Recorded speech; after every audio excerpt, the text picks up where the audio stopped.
Well, welcome there, benvenuti in Italia, everybody. Good evening, and welcome to round whatever number this is of the 2021 Formula 2 Championship here on Grand Prix 4. It's by GP4 F2, of course. I'm your lead commentator for the day, Roberto Ionescu, as per usual. I wasn't able to be here during the race last week at Spa, but I am here now. And just for qualifying, I am joined by Franco Gamba. So, hello, Franco. How are you doing? So, hi Rob. I'm doing right. Round How are you? 9. I've been better, but I've also been worse. I'm doing fine. So yeah, this is round 9. Of course, there are 14. And if you missed what happened last time, we finally have we do not have 8 winners in 8 races because Jonas Martins went and took his second victory. So yeah, the streak has finally been broken, and with just 6 races to go, we're nearing crunch time in the championship. What will happen from here on out, nobody knows, but I can guarantee it's going to be very exciting, Franco. After today and tomorrow's action, next week we will see for the first time the first ever wildcard race. I wish I could tell you right now where it is, but I don't know. So Too. yeah, you're gonna find out at the end of tomorrow's race when the identity of the wildcard race is. But yeah, without further ado, let's get going with the qualifying session here at the Autodromo Nazionale di Monza, of course in Northern Italy. Fastest track on the calendar, might I add. Chance of rain long after the session, so it's not going to concern us. But what concerns us is it's time to get this show on the road. Last time out, of course, Samet Oskan took pole, and he also finished P4, which put him back in the championship lead in front of Tobias Kress. He leads by 7 points. Kress DNF'd, of course, in Belgium, so yeah, he'll be hoping he can regain momentum and get a good result in Italy. Maz Vallinger also gained a few points with his P7 finish. Agatino Bivona got P10 for a second time on the bounce, while Aaron Curtis is up to 5th place in the championship. So things are getting a little interesting. I think still a lot of people can bring up a surprise or two in the remaining races this season, but we'll see what happens as we're about to get green for today's qualifying session. Also, I do think that Martins is quite a strong underdog for the championship. I mean, if he wasn't for the crash with Wadzol at Brno, he would have probably gotten a strong position that would have probably put him in the top 3 in the standings. I do think I so think because it's. I don't think it. I don't think we should talk about him in championship championship context right now. But anybody could still have a shot to win it, of course. Even Daniel Darabush, though that's easier said than done. Nevertheless, Henry Watzel, 1-1 at Silverstone, of course, will be the first one out on track today, and behind him a few other cars as well. Those being, who knows who they are, but nevertheless, Watzel first one out on track crosses the pit. Trouble is out, of course. Watzel crosses the pit exit wide line. No penalties for that. Unlike in real life and like F1 Esports, you can just go over the one line. Nobody's gonna give a damn. So yeah, Henry Watzel will be the first one to set the benchmark time for everybody to beat, and it'll be interesting to see what the other drivers can achieve. Of course, here at Monza, it's important to pick up the toe. It can really give you those few extra tenths that you really need to get the edge on your rivals. But be too close to a car in front especially in this middle sector, and you're gonna be in for a world of hurt or into one of the many chicanes of the track. Well, free, but it still is many. You don't want to be right behind somebody heading into the chicane because you're going to be majorly impeded. Thankfully, it's not the case for Henry Watson, but I suspect some other people might have traffic. Here we go then. It's a run towards the Parabolica, also known as the Alboreto, but honestly, who calls it that? Do you know anybody who calls it that? Because if you do, I'd like to meet that person and tell them how wrong they are. Nevertheless, Henry Watzel, I'm not wrong, but just out of touch. Either way, Henry Watzel begins his first flying lap, the first flying lap overall of this session. Here we go. A very, very long run down to Rente Tifilo, the first corner. So, here it begins. Flat out on the gas, not exactly a lot of straight line speed in these cars, maxing out 278 kph, braking hard into one, clipping the apex nicely, and getting the car turned in once again. Rapid change of direction for turn 2. Took some curb on exit. As they went towards the Curva Grande, he goes. Nice and flat, keep your line as straight as possible, and just hug the inside tightly, as that positions you to the outside for the second chicane, Variante de la Roja. Nice and early turn in, and be very careful not to overshoot and end up in the gravel trap. It's a very easy mistake to make. 27.7 in the first sector for Watts. He goes through the first Lesmo very wide on exit. Now in towards the second, a little early on the braking because you want to get on the throttle as quick as you can to maximize your traction. Through the Curva de Scenario he goes, down the hill. It could be a second sector. Variante Ascari is up next, very, very important for lap time. It's a 56.1 for Watson. Looking a little tentative in the chicane. And he's got major lockup as Blackwood has also had a major mistake and he's crashed. There's a crash. His rear wing is broken and there's debris on track. He's impeding a lot of people. There goes the Prima, and there also goes High Tech. And there's also an Art Grand Prix car being majorly impeded, but that's a massive mistake for Jafari Blackwood. And if you can't get it back to the pits, then the spare car ban will come into effect and he will not be able to continue this session. And he's crashed it. That is the end of Jafari Blackwood's session. So yeah, Blackwood will start 22nd. Yes, just Suto has gone fastest. What was pretty slow after that lockup of his, which we couldn't see because of Blackwood. We can see again, Waldinger goes second as Prozio goes fifth. Arnold now takes second as Hento Tsunome is next to cross the line. Can take personal pole. Yes, he can. By half a tenth of a second. But let's see. Once again, what happened to Blackwood. And also, we saw that. We're also going to see what happened to Watson. Into Descari had understeer in the second part and just compromised his line for a third part and had that little lockup. But it happened the same time as Blackwood's mistake, so obviously our focus was on this colossal error. We've seen it happen so many times, not just here, but in DTM and in the top class as well. Most iconically, with Rick Yan on the last lap during the 2015 race it was, I think. And yeah, it's a mistake you never want to make, but if it happens, so be it, I guess. And Jafari Blackwood, he's gonna have to put on a pretty big fight back tomorrow because had he done this in any other season, he would have been okay. But of course, 2021 is the first season where the spare car ban is introduced, so Jafari Black will take no further part in this session. Not because of the initial crash, but because he had a brilliant idea of slapping into a tire barrier in disgust on the rejoin. Either way, just give us a second as Flo is working to implement the spare car ban. Yeah, also for Blackwood it happened at the worst time possible because first because of the spare car ban and also because it was the first stint. So if it would have happened at the second stint, surely it would have been less worse. So yeah.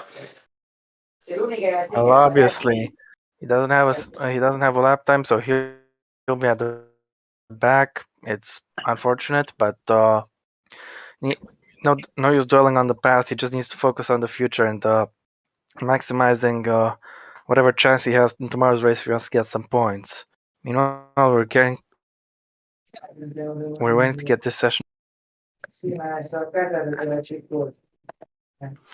Franco, you have background sound, please. If you can't deal with that, please mute yourself. I'll keep it.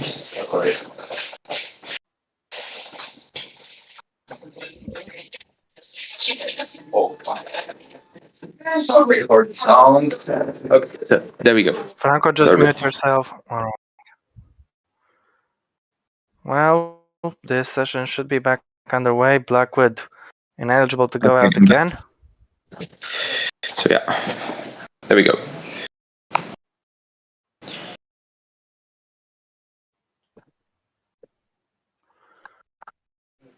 Just waiting for things to resume.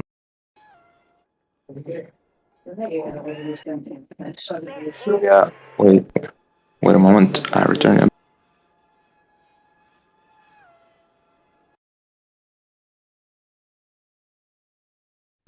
Okay, I'm back. All right. Vivona goes 13 fastest, was top, but he got dislodged by Kress.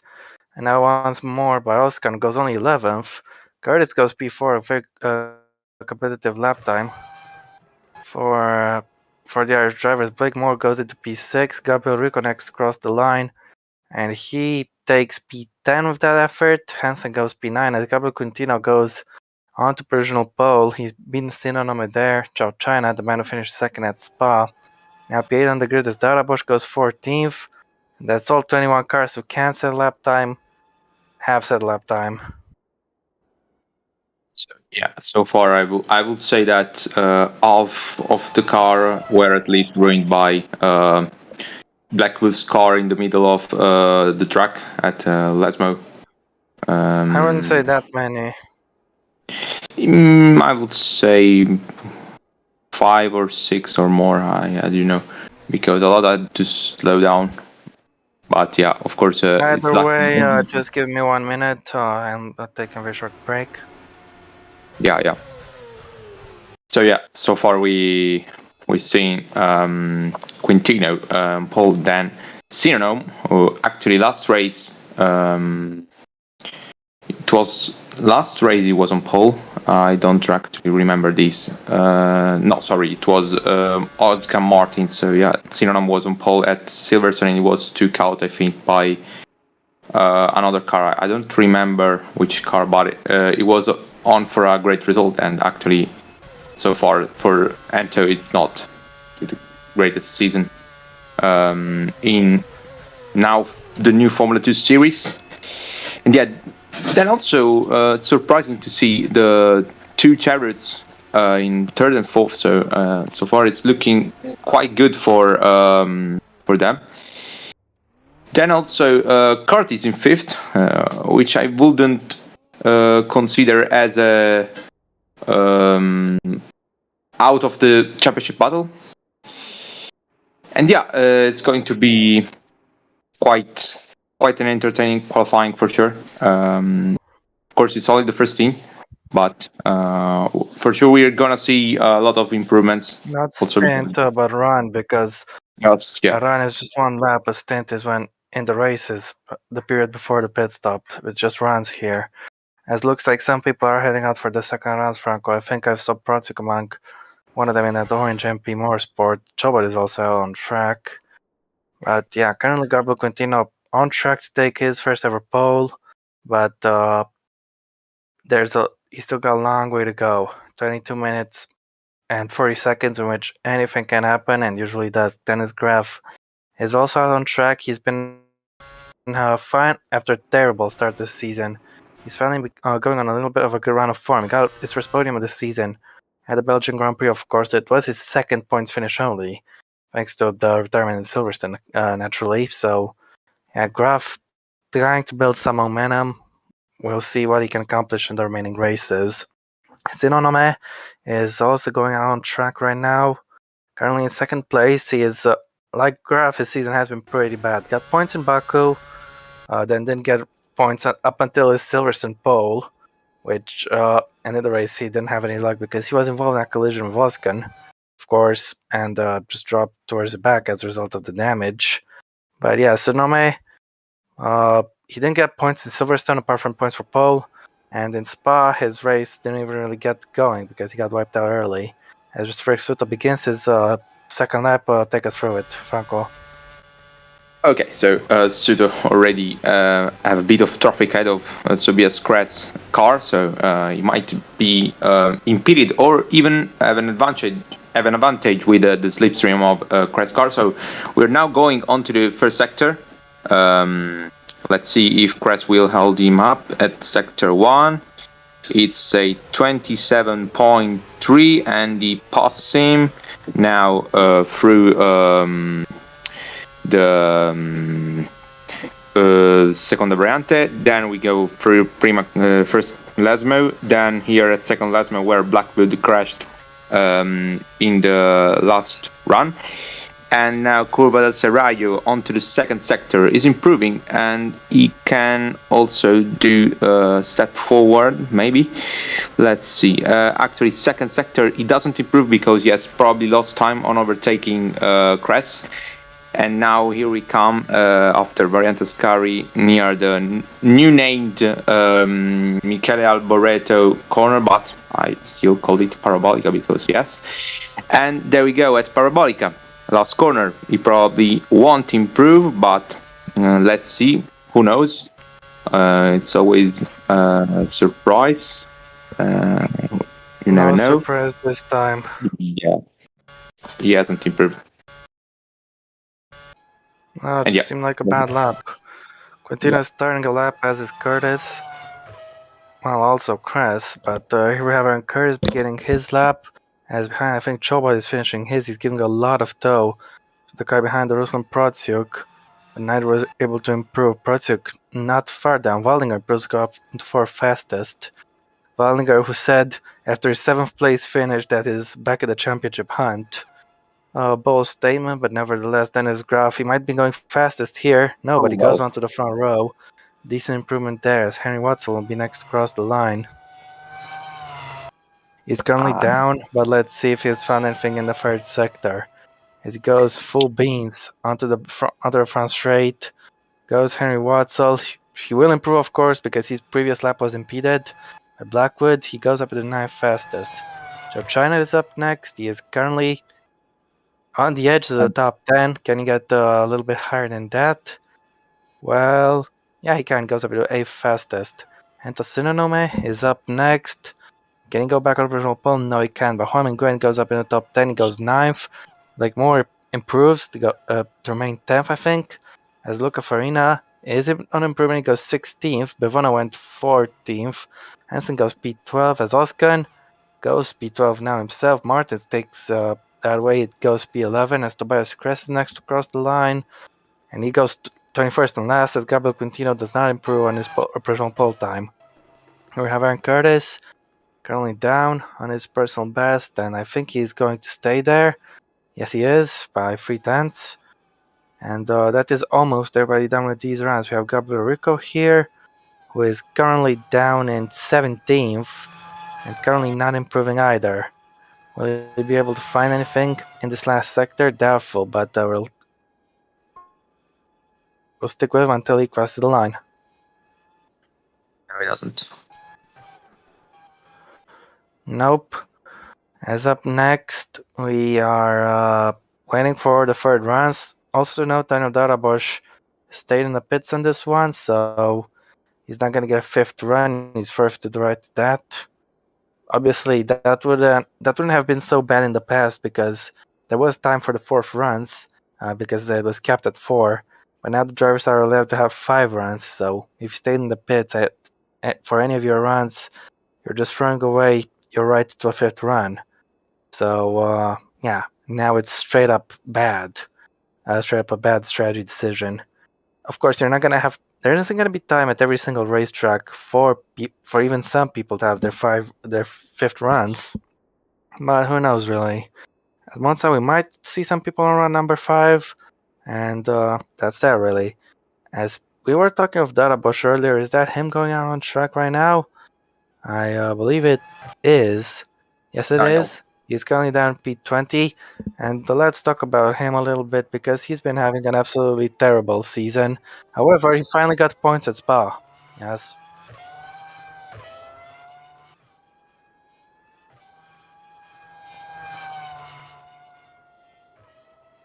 Can people hear you? Then why are you saying? Why are you saying things? Why are you interrupting me and saying things that the other people can't hear? Because it'll make them think I'm talking to myself or talking to nobody or talking to a ghost or something. So. Anyway, what Flo says is that he loves you all and he wants to give you all cookies. No, I'm just kidding. What he said was, this is the first session ever since Nelson Mondialo, where nobody, where there is a driver who didn't set the time in qualifying. So yeah, Nelson Mondialo and Jafari Blackwood are now legends in their own right. Legends in quotation marks, of course, because that's the rather negative record to have. Nevertheless, Darabosh is out here for his second lap. Will it be impeded by anybody, or will he have the track all to himself? I don't see any movement in the pit lane on the minimap there, so he should get away with it. Now there's some movement, but he's gonna go past it. So here goes Daniel Darabosh starting his second lap. Just about avoids the traffic there. He gets in front of the Prima. So he's free to push. And push he does. Nice and early on the front turn 2, taking lots of curb on the exit of the chicane. Careful not to unsettle the balance of the car there, of course. You want to be nice and smooth on the traction, because traction on this stretch is critical for lap time. In towards the second chicane of Variante de la Roja he goes. He is up on his personal best by about 600 of a second, that I think that was. But still almost half a second down on Quintino, so even if he improves, this is not going to be a good lap. As in towards the second last one he goes, how greedy is he going to be with it?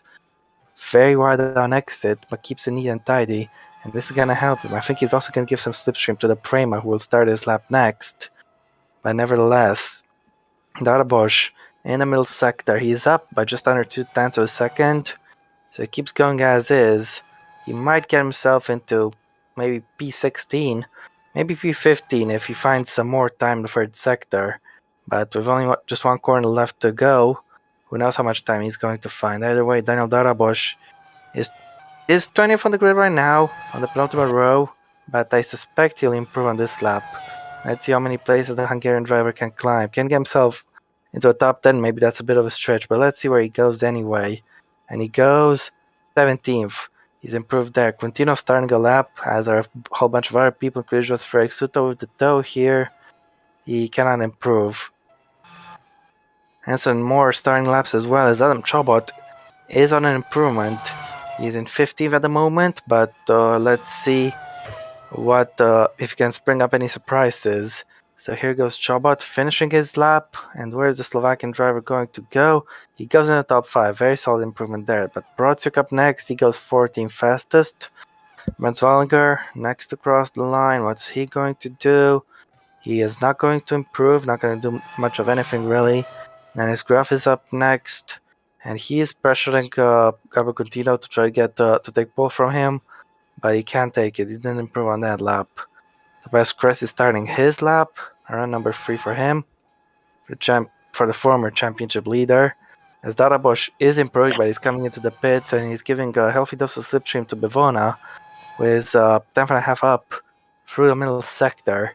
So let's see if he can get an improvement. He's going to get a lot of toe onto the back straight, but he might be forced to slow down once Darbosh in front of him comes into the pits. Let's hope that's not the case. As for the parabolic, it goes nice and clean line, using all the track on exit. Will Bivona have to slow down for it? No, he won't. He's free to push to the line. And how much will Agaton Bivona improve if he can do it? Yellow flags. Bivona goes 16th, but we need to take a look at the yellow. What's caused it? It's at the parabolica, mind you. Sarome goes back on personal pole, but Samet Oskan has crashed. It's Samet, and that's crucial because he's the championship leader. And he's only 16th. To go 13th. That's spare car ban implemented for 2 people. Then, as who else are we looking at? Obviously, Oscar will take no further part in this session, but he has the time on the board, be it a bad time. Nevertheless, who else is left to do a lap? It's Luca Farina right here. He is on an improvement and getting just a little bit of slipstream from Dennis Graf in front. How much will Farina be able to improve if he can hold on to it? Onto the front straight he goes, and across the line comes the Italian driver. Can he delight the Tifosi? Not with P18, he won't. Sure, it's an improvement, but not really worth much, as Kress goes. And we are going to have to implement the spare car ban a second time in a single session. Yeah, actually, I do think that's Oskan crashed in the classic way. Usually drivers crash at Parabolica, so they probably went too much on the gas and probably then lost it on the gravel. So yeah, it sucks for some people. Clearly pushing hard. That's what I meant to say. It sucks for Summit because tomorrow is going to be quite a busy day for him. I was going to say this. Yeah, he's gonna have to push a lot if he wants to. If he wants to get some good points. When you fight for the championship, every point matters, every thousandth of a second. And just overcooked it here. You can clearly see he was carrying way too much speed into that corner. He was already up on an improvement, so that's why I don't. He would have probably gotten a few places up, but now he'd be stuck at 16th, and as other people improve, now 17th, his only way from here is down. So yeah, Oskan could have had a very decent improvement. Let's say he improved by 2/10, all right? So from 8/10 down on Sonome, let's say he went down to up to 6/10 down. That put him in P9. That put him ahead of Cress. That gave him so many positions he was able to improve to just 2/10, but he crashed it, overcooked it, drove way too fast in that corner, and yeah, driver error means Oskan will be starting no better than P17. Yeah, it's going to be a really good advantage for Kras tomorrow if always Kras will manage to stay in the top 10 mostly. And also for Bardinger because I wouldn't call him out of a possible surprise tomorrow. Yeah, but I think no.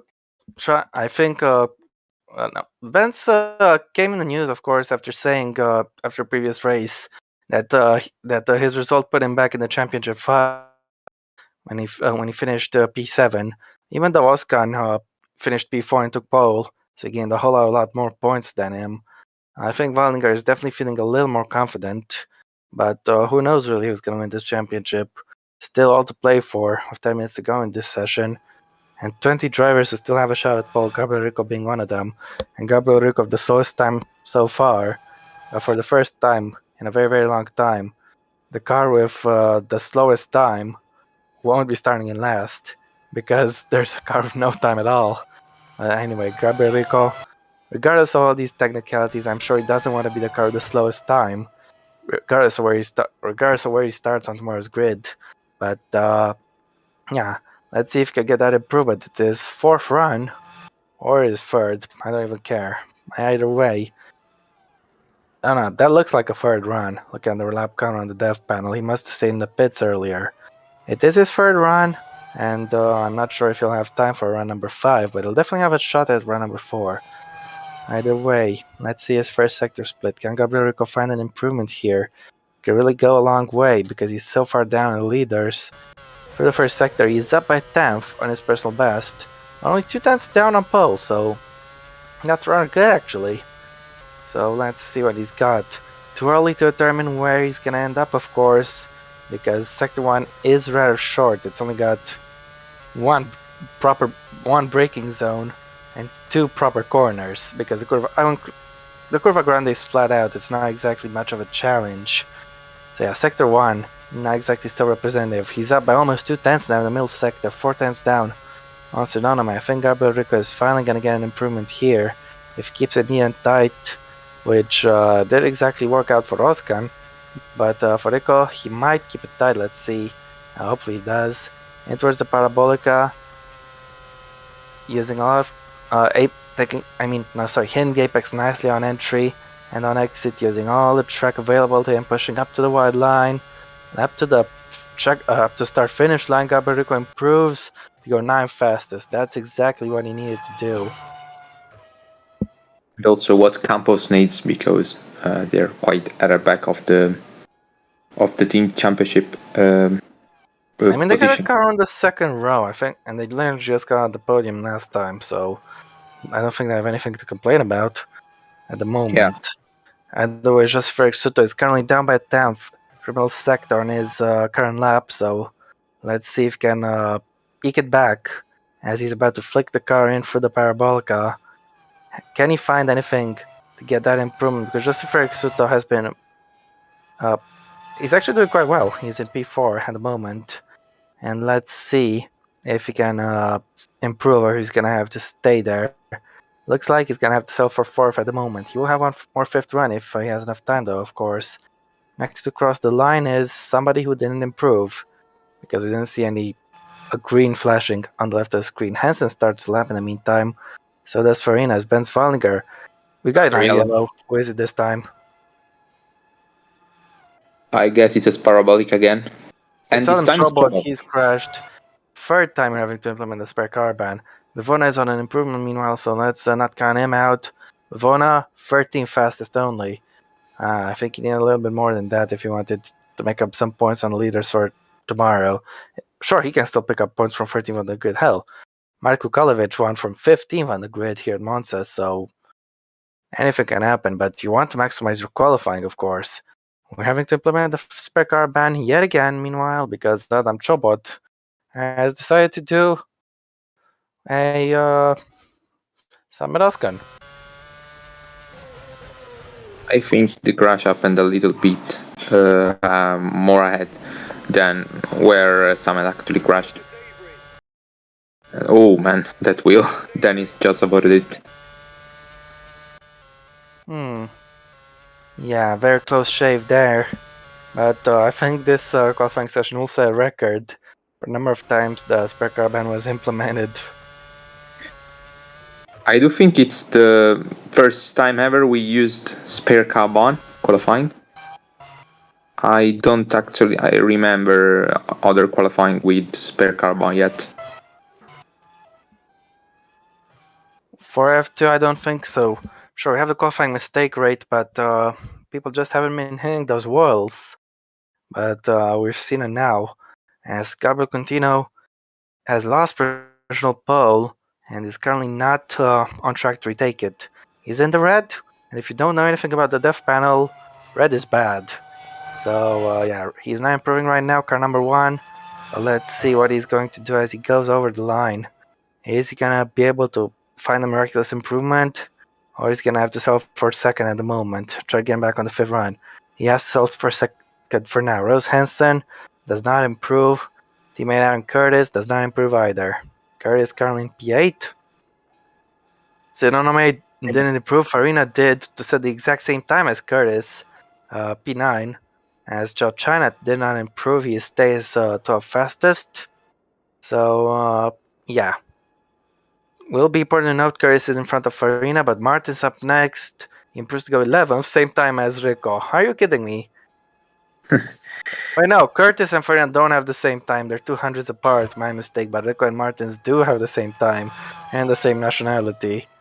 You know, it's very nice to have so many Brazilians on the grid, as Tobias Crest does not improve. We have Rico, we have Martins, we have Quintino, and we have Oscar, who is every single nationality. They're literally conquering OC as it is for in the World Champ car, literally. Brazil champ car, I mean, but I just wanted to make an Oscar nationality joke, that's all.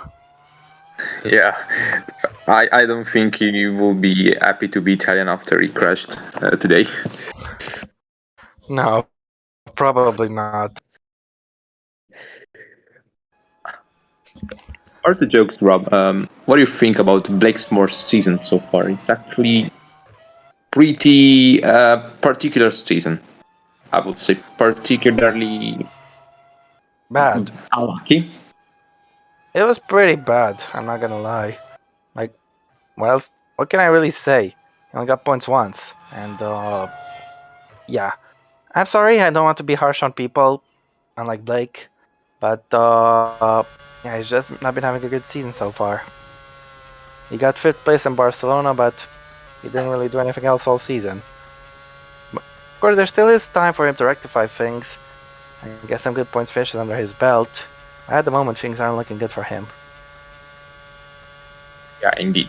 So compared to his teammate who was on pole so far, yeah.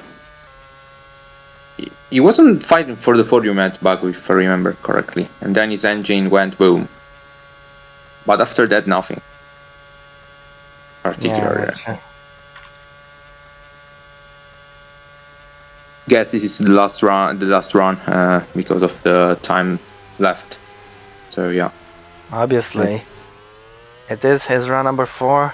We will have some people going out for their 5th runs, so keep an eye on that, but not everybody, obviously. As in towards the Variante della Roggia. He's going to go. They're on the brakes, I assume, but is he up? He is not. By 6/100 of a second. Very early turn in there. Took a lot of curb. That is the most difficult curb on the track on the inside of the first part of Variante della Roggia, because if you take too much of it, you can really unsettle the car and launch it up into the air if you're unlucky. But if you miss out on that curb, you're going to lose so much time. So you have to take it, but you gotta be a little bit gentle with that curb. The curbs for Artes Kari are vicious as well, but nowhere near as vicious as Blackmore's 3.5 tenths down. You want to improve. But yeah, the Variante della Roggia curbs are extremely vicious. Curbs in Monza in general are pretty unforgiving if you get them wrong, but especially in that corner. As in towards Parabolica. Well, come Blakemore, and let's see. Can he get any improvement under his belt?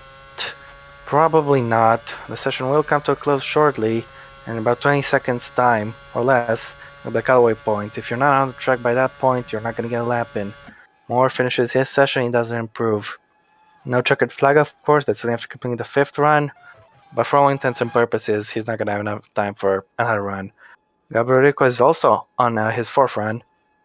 As we are now at the cutaway point, everyone who isn't already out on track won't be able to set another time. So Rico will finish his 4th and final run without an improvement, unless he's found something in the last sector, but I doubt it, honestly. As he crossed the line, no improvement. Rico P10 at the moment, same time as Martins, but he said it first, so he is in front. I think he can be happy with that.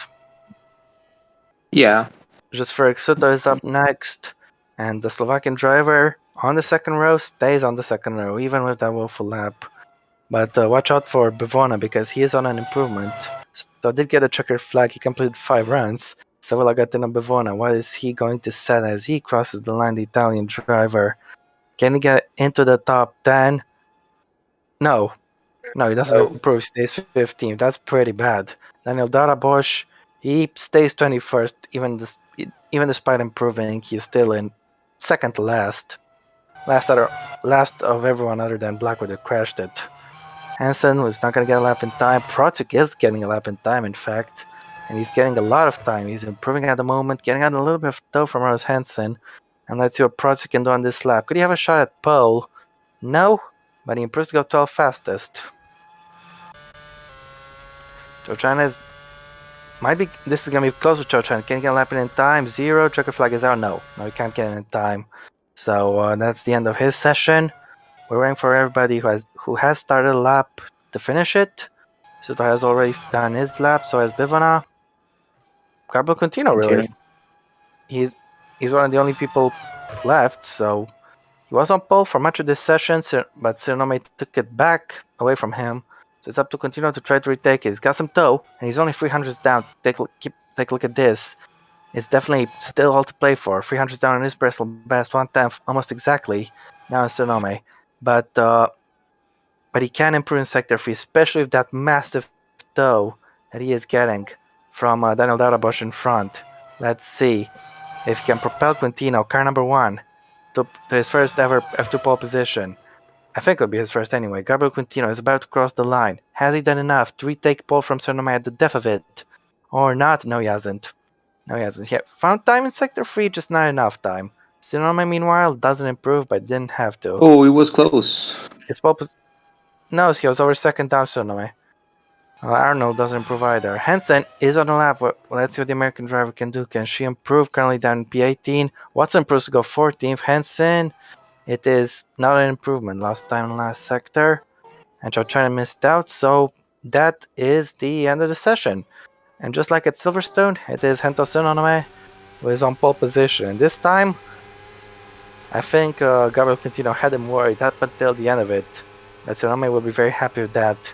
He is in first, and the man who took him out at Silverstone is all the way down in 20th. So that's another 4 bonus points for pole into Hento Tsunome's account. He has every right to be delighted with that. And yeah, just like that, Hento Tsunome has 16 points in the championship, and half of them are from pole positions. But yeah, here we have the qualifying results, and which will be the grid for tomorrow's race, of course, guys. So here we go. It is Hento Tsunome taking pole position with Gabriel Quintino second. Then his Graf is in third. There's just Ferric Suto joining him on the second row. Then is the other Slovak, Adam Chobot. Despite his earlier crash, nobody was able to beat. Nobody other than those four could beat him. And Svaldinger is in P6. And be hoping he can build some momentum and get closer to the leaders in the championship. Alexander Arnold is in P7. Ryan Curtis, once again in the top 10, is in P8. Luca Farina is in P9, and Jonatas Martes is incorrect. That's not correct. Gabriel Rico is in P10 because he said the time first. And Jonas Martes is in P11. So he is behind his compatriot. You do the second half. All right. So then we have prostitution or prostitution because Joe autocorrect. Joe autocorrector. Yeah, autocorrector put it prostitution, but yeah, part of the jokes. It's prostitute P12, then Crest P13. Good, not good enough for him because in an occasion like this, he would have needed to capitalize more. But raise is another thing. Then Wadzol P14, 8th row with Chow China Tan Min, Hong Min Nguyen. 17th and 18th in the 9th row are Bivona, the home hero, and Blake Moore. 10th row with Rose Anson and the championship leader, Samet Özkan, who have to climb up the field in tomorrow's race. And then we have the last time was set a lap time. There was Daniel, and in the last place we have probably the first ever driver to not set time with his spare carbon, which is Jafari Blackwood. So it's gonna be quite a complicated race for him, surely. Well, if you said that at any other track, I might agree, but this is Monza. You can overtake, so even if you start at the back, you might still have a shot at a good result. But we'll have to wait and see. Well, that's been it from today. I have to work a morning shift tomorrow, so I'll go to sleep as quick as I can. But thank you very much, guys, for tuning in. We will see you again tomorrow, of course, with practice and qualifying for the top class. But of course, the main event of the day, the F2 Italian Grand Prix. We will also learn the identity of the first ever wildcard race. Finally, my brainchild is gonna be revealed because the wildcard race was my idea. I can't wait for it to be revealed. So far, Flo is the only person who knows, but after tomorrow, we will all know what the wildcard race is. And yeah, thank you very much, guys. Take care of yourselves, and we will see you again next time.